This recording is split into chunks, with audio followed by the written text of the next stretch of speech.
பிஸ்மில்லாஹிர் ரஹ்மானிர் ரஹீம். அல்ஹம்துலில்லாஹ் வஸ்ஸலாத்து வஸ்ஸலாமு அலா ரசூலில்லாஹ் வ அலா ஆலிஹி வ ஸஹ்பிஹி வ மன் தபியஹும் பி இஹ்சானின் இலா யௌமித்தீன். அம்மா பஅத்.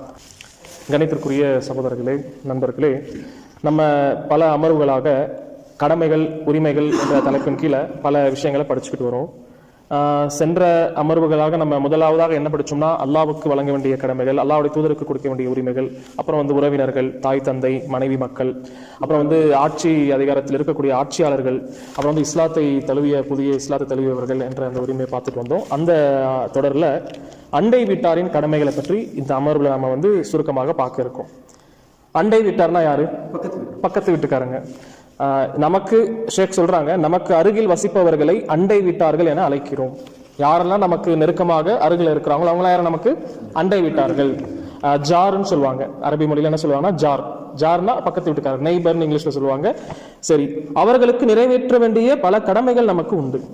நம்ம மார்க்கம் நான் முன்னாடியே சொன்ன மாதிரி தான் தோன்றித்தனமாக நமக்கு நம்மளுடைய வாழ்க்கை அப்படின்னு இல்லாம நம்ம சமுதாயத்துல யாரெல்லாம் இருக்கிறாங்களோ முதல்ல நம்ம வீட்டில இருந்து ஆரம்பிக்கணும். நம்முடைய தாய் தந்தை, மனைவி மக்கள், பிள்ளைங்க, சொந்தக்காரங்க, அதுக்கப்புறம் பக்கத்துல இருக்கக்கூடியவங்க, இந்த மாதிரி எல்லாருக்கும் என்ன சொல்லப்பட்டிருக்குன்னா, நம்ம மார்க்கத்துல கடமைகள் உரிமைகள் சொல்லப்பட்டிருக்கு. ஆக இப்படி எல்லாத்தையும் இணைந்த ஒரு ஷுமூலியான அரபியில சொல்லுவாங்க, எல்லாமே இணைந்ததுதான் நம்முடைய மார்க்கம். நம்ம எல்லாமே, நம்ம மட்டும் நல்லா இருந்தா போதாது, நம்ம சுத்தி இருக்கவங்களும் நிம்மதியாக வாழணும் என்பதை போதிக்கக்கூடியதுதான் நம்முடைய மார்க்கமாக இருக்கு. சரியா? ஒரு முஸ்லிம் உறவினராகவும் இருந்து அண்டை வீட்டிலும் இருந்தால் அண்டை வீட்டாரின் உரிமை, உறவினரின் உரிமை, முஸ்லிமுடைய உரிமை என்று 3 உரிமைகள் அவருக்கு உள்ளன. முதலாவது அண்டை வீட்டார் யாருன்னா, சொந்தக்காரங்களாவும் இருக்கிறாங்க, நம்மளுடைய சொந்தக்காரங்களாவும் இருக்கிறாங்க, பக்கத்து வீட்லயும் இருக்கிறாங்கன்னா அவங்களுக்கு 3 விதமான உரிமைகள் அவங்களுக்கு அவங்க மேல கடமையாகுது. என்னென்ன உரிமைகள்? முஸ்லிமுக்குரிய உரிமை ஒண்ணு இருக்கு, 2வது பக்கத்து வீட்டுக்காரங்க என்ற ஒரு உரிமை இருக்கு, 3வது உறவினர் சொந்தக்காரங்க என்ற ஒரு உரிமை இருக்கு. இது யாருக்கு? நம்மளுடைய சொந்தக்காரங்க நம்ம பக்கத்து வீட்டுல இருந்தாங்கன்னா சொல்றது புரியுதா? அது நம்மளுடைய சொந்தக்காரங்க இல்ல, ஆனா ஒரு முஸ்லிமான ஒரு பக்கத்து வீட்டுக்காரங்க இருக்கிறாங்க, அவங்களுக்கு எத்தனை உரிமை இருக்கு? எத்தனை வகையான உரிமை இருக்கு? 2 வகையான உரிமை இருக்கு. முதலாவது இஸ்லாத்திற்குரிய உரிமை இருக்கு, சக முஸ்லிம் என்ற உரிமை அவருக்கு இருக்கு. 2வது அண்டை வீட்டுக்காரர் என்ற ஒரு உரிமை அவருக்கு இருக்கு. 3வது வகை யாருன்னா, அவர் முஸ்லிம் அல்ல, ஆனா நம்ம பக்கத்து வீட்டுல அவர் வசிக்கிறாருன்னா அவருக்கும் உரிமை இருக்கு. ஆக மார்க்க வெறும் இஸ்லாமியர்களோட மட்டும்தான் நீங்க இணைந்து இருக்கணும், இஸ்லாமியர்களோட தான் நீங்க இதாக இருக்கணும் அப்படிலாம் சொல்லல. மாறாக எல்லாரோட நம்ம கலந்துருக்கணும். எல்லாருமே அல்லாஹ்வால படைக்கப்பட்டவங்க. எல்லாத்தையும் படைக்கணும் யாரு? அல்லாஹ் ரப்பல் ஆலமீன். எல்லாரும் நம்மளுடைய இயற்கையை என்ன ஏத்திருக்கு? அல்லாஹ் இறைவன் ஒருவன் தான் அப்படின்னு எல்லாரும் சொல்லுவாங்க. கேட்டீங்கன்னா மேல இருக்க ஒருத்தன் பார்த்துக்கிட்டு இருக்கானா என்ன அர்த்தம்? ஒருத்தன் தான் படைச்சிருக்கான் என்று நம்முடைய அறிவிலேயே அது ஆட்டோமேட்டிக்காவே அது இருக்கு, இயற்கையிலே அது இருக்கு. ஆக அல்லாஹ் ரப்பல் ஆலமீன் அவன் தான் எல்லாத்தையும் படைச்சவன். அப்போ எல்லா படைப்பினங்களுக்கு மத்தியில நம்ம இந்த உரிமைகளை கடமைகளை நம்ம என்ன செய்யணும்? மேற்கொள்ளணும். சரி, அல்லாஹ் ரப்பல் ஆலமீன் குர்ஆன்ல சொல்லும் பொழுது சொல்றான், வஅபுதுல்லாஹ வலா துஷ்ரிகு பிஹி ஷைஆ, நீங்க அல்லாஹ்வையே வணங்குங்க, அவனுக்கு இணை கற்பிக்காதீங்க. வபில் வாலிதைனி இஹ்சானா, பெற்றோர்களிடத்துல அழகிய முறையில நடந்து கொள்ளுங்க. இந்த வசனத்துல பாத்தீங்கன்னா முதலாவது அல்லாஹ்வுக்கு வழங்க வேண்டிய உரிமை பற்றி சொல்லப்பட்டிருக்கு. அல்லாஹ் மட்டும்தான் வணங்கணும், அவனுக்கு இணை கற்பிக்க கூடாது. 2வது என்ன சொல்லப்பட்டிருக்கு? பெற்றோர்கள் இடத்துல அழகிய முறையில நடந்துக்கோங்க. அப்படின்னா பெற்றோர்கள் அல்லாஹ்வுக்கு அடுத்த மிகப்பெரிய உரிமை எது? தாய் தகப்பனுக்கு நம்ம பணிவிடை செய்யணும், அழகிய முறை நடக்கணும். இது மார்க்கம் சொல்லியிருக்கு. 3வது பாருங்க, வபிதில் குர்பா, உங்களுடைய சொந்தக்காரங்க உறவினர்கள் இடத்துல நீங்க என்ன செய்யுங்க? அழகிய முறையில் நடந்து கொள்ளுங்க. வல் ஜாரில் ஜுனுப் வசாஹிபி பில் ஜம், அதாவது வல் யதாமா வல் மசாக்கின், ஏழை எளியோர்கள் இடத்திலும் நீங்க என்ன செய்யுங்க? அழகிய முறையில் நடந்து கொள்ளுங்க.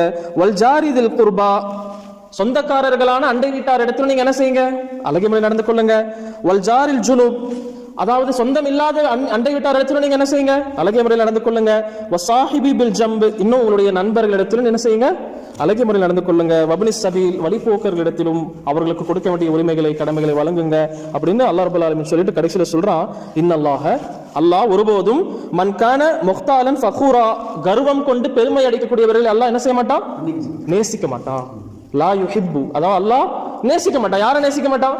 கர்வத்தோடு யார் நடந்து கொள்றாங்களோ, பெருமை யார் அடிக்கிறாங்களோ, ஆணவத்தோடு யார் இருக்கிறாங்களோ அல்லாஹ் அவங்களை என்ன செய்ய மாட்டான்? நேசிக்க மாட்டா. அப்போ இந்த வசனம் பாருங்க, சுப்ஹானல்லாஹ், எல்லா கடமைகளையும் குறித்து பேசுது.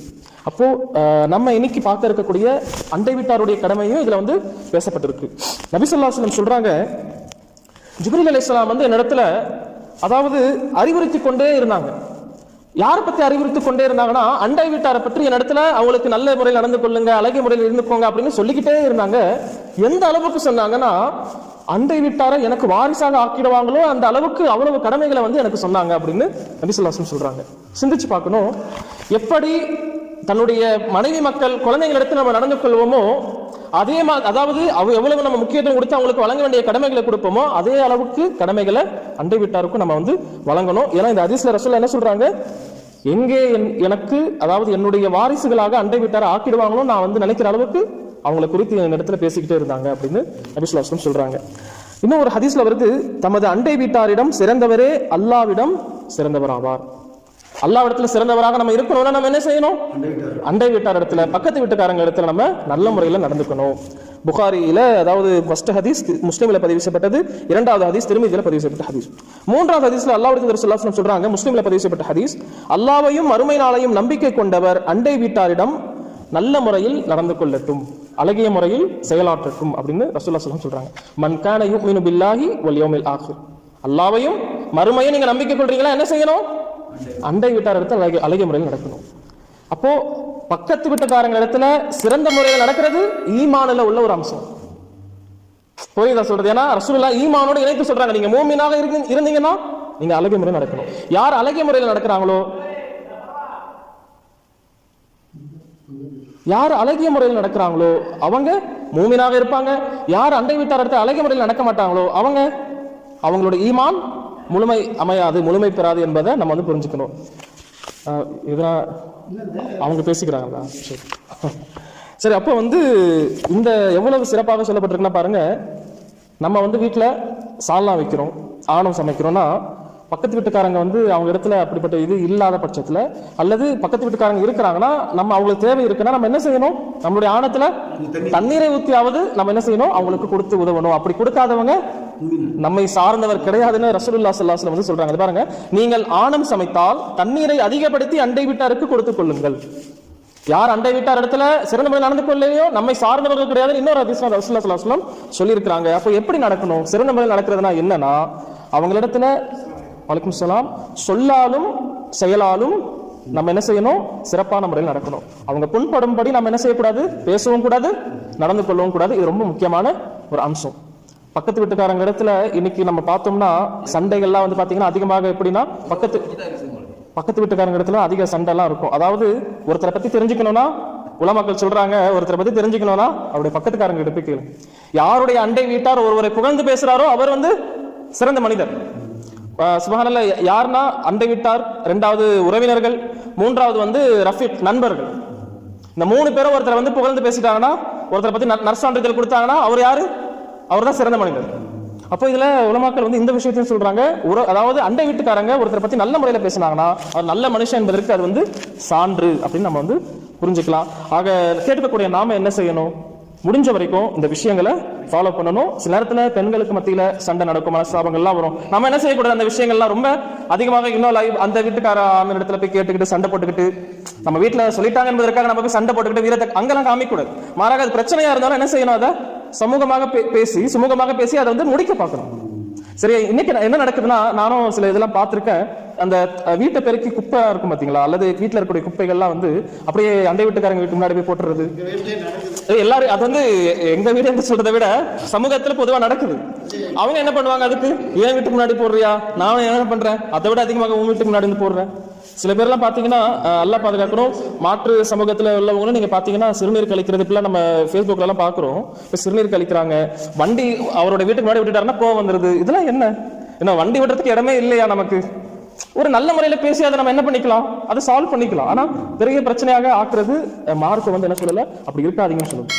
அப்ப இஸ்லாமிய மார்க்கம் என்ன சொல்லுது? நமக்கு சொல்லாலும் செயலாலும் அழகிய முறையில் நடந்து கொள்ளணும். நம்மளுடைய வார்த்தை அவங்களுடைய மனதை புண்படும்படி இருக்கக்கூடாது. சில நேரத்தில் டைரக்டா திட்டலாம் கூட, இன்டைரக்டா என்ன பண்ணுவாங்க? திட்டுவாங்க.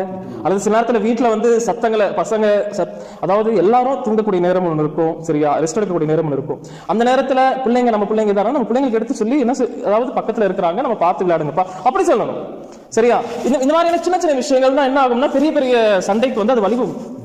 ஆக கண்ணியத்திற்குரிய நண்பர்களே, இப்படி நம்ம என்ன செய்யக்கூடாது, அண்டை வீட்டாருடைய விஷயத்துல அலட்சியமாக நடந்து கொள்ளக்கூடாது. அழகான முறையில் நம்ம வந்து நடக்கணும். சொல்லாலும் செயலாலும் நம்ம என்ன பண்ணணும், நல்ல முறையில் அவங்க இடத்துல நடந்து கொள்ளணும்.